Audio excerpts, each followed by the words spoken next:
Hey everybody, welcome back.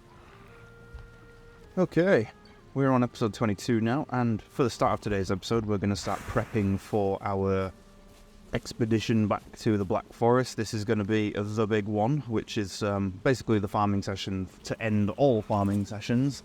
Hopefully we won't have to do any more gathering after this one. We should hopefully come back with enough copper and tin to see us through. I'm hoping a solid 90 to 95% of what we need it for. Currently, there will be things in future we'll need some more bronze for, but there's only a couple of little bits here and there. It won't be too much, so we can always just pop back to the Black Forest and grab some more when it's needed. Luckily, we have these two biomes that are right next to our camp, so we're pretty sorted if we do, need some quick amounts of it. But yeah, today's episode we're going to go and get started on the big farming session. I might even try and get a troll to help us out as well. I know we've attempted that once already, but we'll probably give it another go, just in case. You never know. It is a lot quicker. I have run a couple of tests on it, and yeah, it is a lot quicker to get a troll to help you mine copper. So, definitely something I'd recommend. But yeah, so obviously the first thing we've done is we've taken down the carts. We have just smashed it down with an axe. There are a few things in the game that you'll have to do that too. You do get the full amount of materials back for it as well, so not to worry about losing anything by doing that. You can do that with your boats as well. I actually recommend doing that in a lot of situations, especially when you've got portals set up. It's just a lot quicker taking your boat through the portal and then building it on the other side rather than sailing it all the way there to then turn around and sail it all the way back. So yeah, it's just a bit of a time-saving thing. One thing you'll notice on our hotbar, we have finally made our bronze pickaxe. We did that towards the end of our last episode, so that should help when it comes to mining copper and tin. Tin's nice and easy to mine. Copper is the main one that we're not struggling with. It just takes a lot of time having to pickaxe our way through these rather large nodes, especially when they give off so much stone as well. Oh, there's a fish here. Nice. He must have been beached during the nighttime. That can happen. You will notice sometimes that it's very stormy and the waves in the water are quite high, so sometimes fish can be washed up onto the shore, and sometimes when you're sailing in your boat as well, fish can get washed into your boat.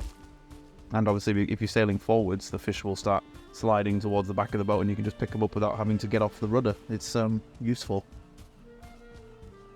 It actually gets a lot better with the high tier boats, the higher tier boats, the next one after the carve. If you're sailing through a storm through the ocean, you can pick up a couple of fish. It's rare, but it does happen. Just gonna take these guys out, pick up some mushrooms. We're getting chased by half the forest yet again. We're probably going to leave a lot of these creatures actually, especially the boar. Having some roaming boar nearby would be very useful for in future.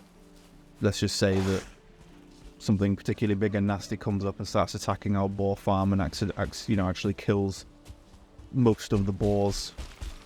Obviously having some boar nearby will make life a bit easier for us to rebuild the population. Hopefully that doesn't happen though. Seem to be attracting half the neck in the world as well. Neck are a bit annoying. They don't do high damage. They don't take a lot of damage to kill, but they attract rather easily, and the food you get from them isn't really like mega useful. So I just find them a bit more of an irritation than most of the other creatures in the forest. They do have some use, especially later on into the game. They do have a couple more uses, a few more food recipes that you can get from them. We are wandering a bit too close to the mountains. Let's get a little bit further away from that. Last thing we want to do is have any more creatures or any of the mountain creatures spawn because we're nearby, and then have them accidentally or patrol onto our area, and then we have to fight them as well. Although I doubt with our current level of gear that we'd be able to survive a fight with the mountain creatures. Not too sure. Possibly.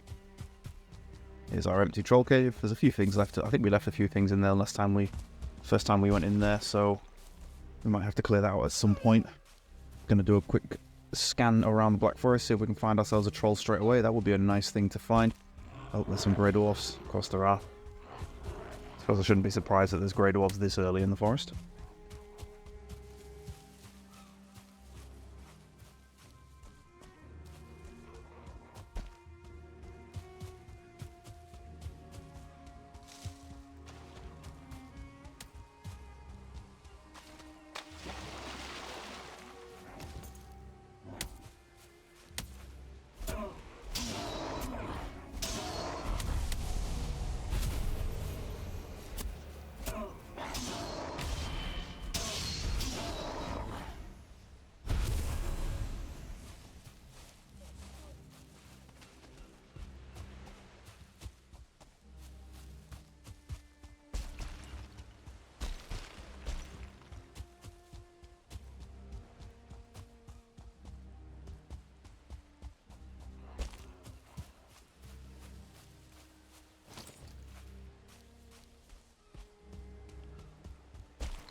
Oh, hey, some blueberries. Nice. We're definitely going to need some more of these. Those quickly. I've realised that we're getting close to nighttime now, and yeah, I don't think I picked the right moment to be out here. Oh, there's a troll. And here's a copper deposit. We're still on top of one. That's perfect. Even though it's nighttime, I think we'll get him anyway. We'll try and attract him, get him over here, get him to start mining this copper for us. Come on, you big lug. Get over here. Did that get his attention? Yes, it did. Yeah, it did, yeah. It's got the red exclamation mark above his name, which means he knows we're here, he's aware of us. And then all we have to really do is just stand on the edge of this copper deposit and he will mine it for us. Come on, there we go. So if you can see all the numbers that came out when he did his ground slam then, that's the damage he's doing to the nodes, and you can even see with the sparkles that are floating up, he has broken a few of the blocks. And this is basically it. Obviously he's aiming for where you're stood, that's the majority of the time, especially when he's doing his one-handed slap. He's only going to do one bit of damage. To one block, sorry. So, he's aiming at where you're stood. But as you can see, he's cleared out a very large area already. Now, the issue with doing this is that sometimes if you're stood with your back to the node, it zooms right in on his feet and it can kind of mess with your timing for dodge rolling. We don't have the armor or shield level to be able to block his attacks. I think he would just stagger us and probably even deal a bit of damage over our block amount to the point where we'd still take quite a large amount of damage. So dodge rolling is going to have to be the main course of avoiding his attacks, but while it still makes him hit the floor. Being cold as well isn't going to help, as we need to have our stamina recharging as much as possible. We don't want to run out of stamina as well, otherwise we'll have to take him on a bit of a walk. But we seem to be okay, for now anyway. I just really hope that... I know I say I recommend this as a method, I only recommend this if you're confident at fighting trolls. Ouch. And there is exactly the reason why. That couldn't have been better timed even if I tried it. Holy crap. So yeah, there's our first death. Well, at least I can showcase the death mechanics. So, God, that's annoying. I was really hoping I wouldn't die to that. Although I did say, I think a few episodes ago, I did say that the first time I was going to die was probably going to be to a troll, so I'm not surprised that I managed to predict it. And we are going to have to corpse run and go and pick up our items from our gravestone. Oh, there we go. There's Hugin. He's going to tell us about the graves and dying. Hello, Hugin. Each time you die, you will forget a small part of your abilities. Oh yeah, you also lose some of your skills. Drop your belongings. Yep, we know the site of the accident. And we obviously have to go back. So yes, when you die, you do lose some of your skills. I do believe that is an option that you can turn off in the world settings. So I think you can turn that off. You can even turn off a setting where you drop your items as well. So you pretty much get zero punishment for dying, other than just that you have to respawn back at your bed. And I have mentioned this, but if you don't have a bed down, or if you've placed a bed but you haven't claimed that bed, your spawn point will be the spawn point where when you first started the game, which is in the middle of the boss stones, where you place the heads to get the boss buffs. But yeah, so that's just something to be aware of if you haven't claimed a bed yet. I think instead of running back, just so we don't attract the troll, we might be able to just sail all the way back. Again, here is something that happens when you die. You do get a death marker on the map. You can remove that marker as well, so once you've cleared your death marker out, I'd recommend removing it, especially if you find yourself dying quite often. You don't want to fill up your entire map with just death markers. Tells you what day you died on as well, if you want to be specific about it. So I suppose if you weren't dying that often and you wanted to keep a tracker of how many times you've died and which locations, then you could leave them up if you wanted to. I always take them down. I don't like unnecessary pings filling up the map. Although later on into the game or later on into the playthrough, you will notice that some areas do have a lot of pings, like this area where our base is. There are a lot of raspberry pings, so that's why I use the small dot instead of any of the others, because it's less space consuming. But yeah, we are going to have to go back and pick up our items. I should have eaten before I left as well, or I should at least grab some food. I don't even think I put any armor on it or anything like that as well. So yeah, this again, I have mentioned this, but this is another reason why I say keeping hold of older armor sets is a good idea. Getting rid of them, I wouldn't recommend, just because for situations like this, when you respawn with nothing. So you do want to have, especially if you're in a difficult area, having a set of armor at least to put on to give you that little extra chance of survivability to get your items back.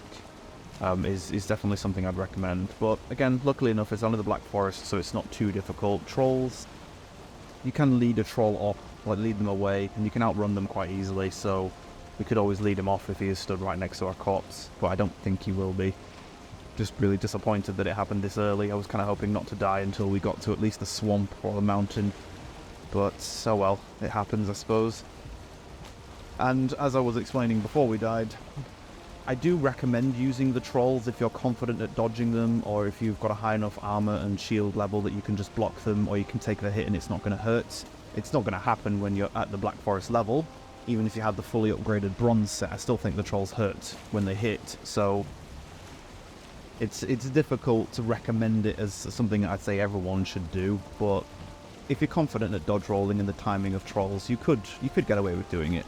The reason why I recommend it is just that, also the reason why I say that if you're confident is because when my friend and I were playing on our multiplayer server, we discovered this method. We were being chased by a troll. I was trying to showcase trolls to him. It's the first time he'd seen one, and we noticed that trolls were dealing damage to the stone and copper nodes next to us while they were attacking us.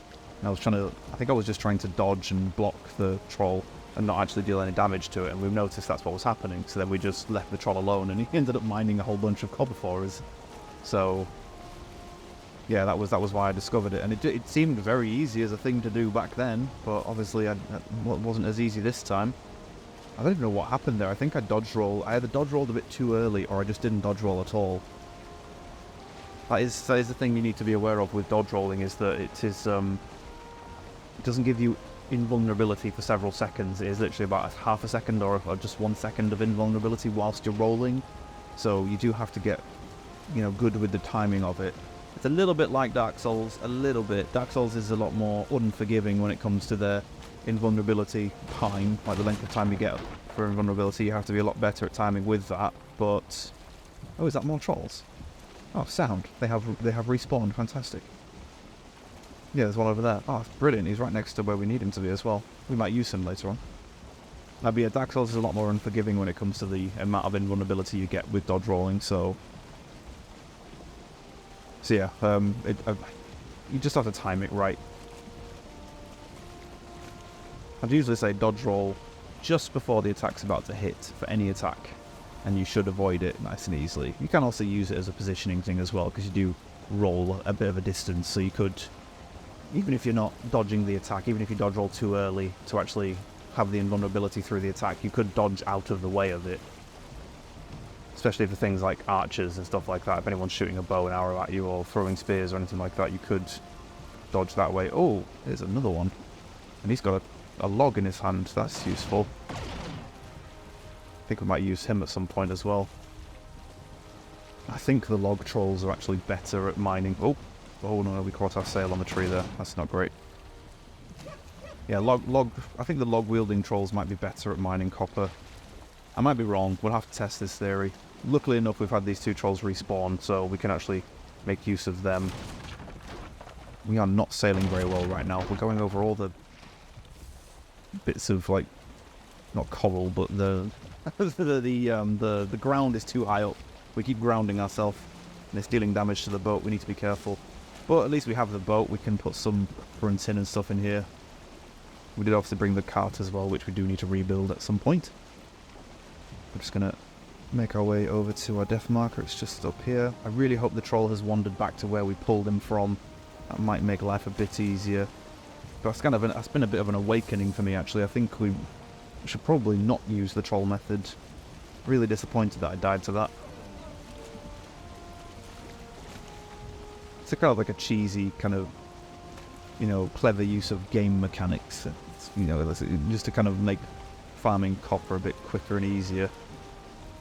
The reason I call it cheesy is that, obviously trolls aren't supposed to help you mine copper. It's not like you can tame a troll and then it'll walk around with you mining stuff. That would be cool, but it's not something you can do. It's more just using the troll's area of attack to hit the copper node rather than doing it yourself. The other benefit you might have noticed as well, I didn't mention it at the time, but the other benefit of getting trolls to do it, especially at night time, is that the noise they make when they hit the copper node doesn't attract grey dwarfs and stuff nearby, so we weren't being swarmed by loads of grey dwarfs as well. It was literally just the troll that was hitting us. Oh, here we are. And there is our gravestone with all of our good stuff in it. I guess we're carrying too much. I realised that when we picked up the copper, we should probably drop some of this stone as well. Let's just put our armour back on just to make sure. Put the stone back. Actually, no, we'll take the stone out so the gravestone goes away. There we go. Once you've completely emptied your gravestone, it just kind of explodes and disappears. But the marker is still on the map. And if you look at the top of our screen, we have 2 buffs. One of them is called Corpse Run. That gives you infinite stamina. So you can notice I'm sprinting here, but my stamina bar is not running down. Only lasts for about a minute, but it's basically just so that you can grab your corpse and sprint away without worrying about running out of stamina and potentially dying. The other buff we have is called No Skill Drain. So I think I've mentioned this in previous episodes, which is that after you die the first time, you get this buff called No Skill Drain, which means that if you were to say go back and pick up your corpse and then get killed again, you wouldn't still lose more skill points from dying. You do lose a small percentage of skill points. I can't remember exactly how much it is, but you do lose a small amount. It's not massively punishing, but it can be irritating if you're aiming to have max level skills and then you die repeatedly in an area. But like I've said when I was explaining skills in a previous episode, the benefits you get, like the passive benefits you get from leveling up skills, aren't game-changing. They help, they are very useful, but they're not game-changing, so losing them isn't a massive disadvantage to you. Now we've got our stuff back, we might as well carry on with what we were doing. It's daytime as well, so I suppose that was a quicker way of skipping the night. Skipping the night was just to die rather than running back. Oh, that was so silly. I was so silly to die to a troll doing that. Oh, I'm disappointed in myself. Especially with all the confidence that I was talking about fighting trolls. And how easy we made the trolls look as well the first time we fought a few of them. We made it look so easy and then we just died to them when he's helping us mine.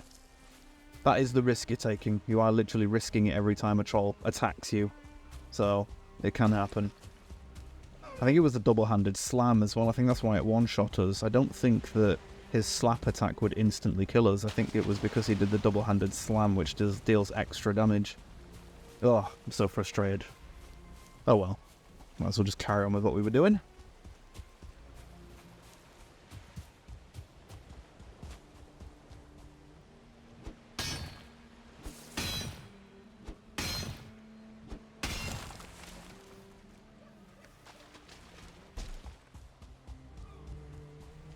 Oh, hey, there's another fish. What's this one? Okay, thanks, game. Yep, cheers. The game is mocking me by giving me a troll fish very shortly after dying to a troll. Thanks. Appreciate it. So yeah, there are different types of fish. Trollfish, I believe, is the fish that is specific to a Black Forest shore. So if you're near a Black Forest biome fishing, then you will catch trollfish rather than standard fish. I believe the standard fish will be around as well. I think they're called pikes, the standard fish. I could be wrong about that, but there are different types of fish in different types of biomes. Gonna quickly remove our death marker. And fish do have different quality levels as well. The larger fish have higher quality, which means that when you convert them into raw fish in order to cook them, they will give you more amounts of them. But we'll cover this in a bit more detail when we actually start fishing. We need to find the merchant before we can actually start fishing properly. But yeah, that troll got a decent amount of that copper for us. I think in terms of time saving, it saved us a boatload of time. We would have been here for quite a while. We'd probably still be here to mine the amount of that copper node that he did. So they are quicker. They are a lot quicker at mining. It's just, like I've said, it's a risk. And the risk that we took and failed. A couple of bent trees there. Strange, they must have grown on something. Might chop those down at some point. We'll leave them for now. And we have the mountain biome, getting a bit close to it. I think I can hear a wolf howling. I think we'll just head away from that. I don't think it's a great idea to be stood right next to the mountain biome. The last thing we want to do is start mining and then attract a wolf from the mountain. They aren't... it's a much higher level than we are right now, so a wolf would pretty much kick our asses. I mean, we've already had our butt kicked by a troll today, so... I don't really want a wolf to come down and do the same thing. Oh, ouch. Took a little bit of fall damage there.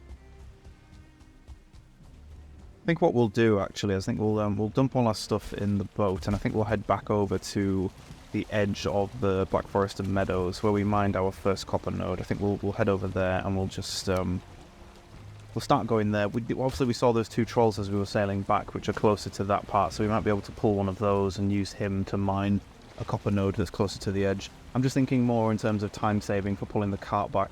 Pulling the cart back from here would take us a long time, as the ground is quite sloped, and a heavy cart would be a nightmare to pull through all of that, and all the small rocks and bushes and stuff on the floor. It'd just be a nightmare. It'd take us forever. We need the next level of boat is what we need. We'll get that from the swamp. That would be a big increase in productivity, is that the word? Yeah, it would be a big increase in productivity when gathering and mining, because we wouldn't have to take the cart with us. The cart is a bit of a nightmare, especially when it comes to like being really full. Yeah, so we're going to head back over to our starting point from the Black Forest and the Meadows, and I think this is a good point. We'll call this episode here. Thank you everybody for watching. Very, very sad that we got our first death, but well, we did predict that it would come to a troll, so I can't be surprised. But yeah, thank you all for watching. Hope you enjoyed, and I'll catch you in the next episode.